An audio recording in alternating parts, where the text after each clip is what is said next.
Si on lâche une bille sur une montagne, celle-ci va la dévaler dans la direction de la plus grande pente.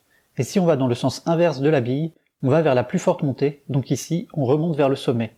Enfin, si on part à la perpendiculaire de cette direction, on remarque que l'on reste toujours à la même altitude.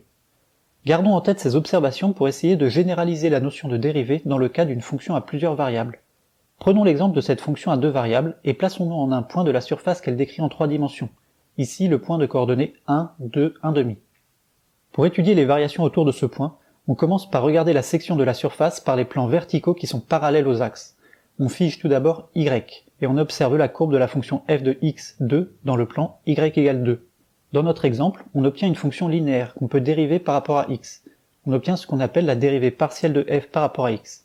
On trouve que la dérivée partielle d rond f sur d rond x en 1, 2 vaut 1,5.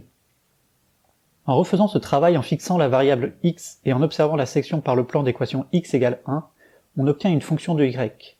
Dans notre cas particulier, cette nouvelle fonction est aussi linéaire et on trouve que la dérivée partielle d rond f sur d rond y en 1, 2 vaut 1/4. On connaît donc les variations de f dans la direction de x et dans la direction de y. Pour synthétiser ces informations, on va construire le vecteur de coordonnées d rond f sur d rond x et d rond f sur d rond y dans le plan xy. Il nous indique les variations de f en x et en y. Ce vecteur est appelé gradient. En traçant le gradient en tout point, on obtient un champ de vecteurs. Ces vecteurs nous indiquent la direction de plus grande pente de la surface en chacun des points, c'est-à-dire la direction dans laquelle les variations sont les plus importantes.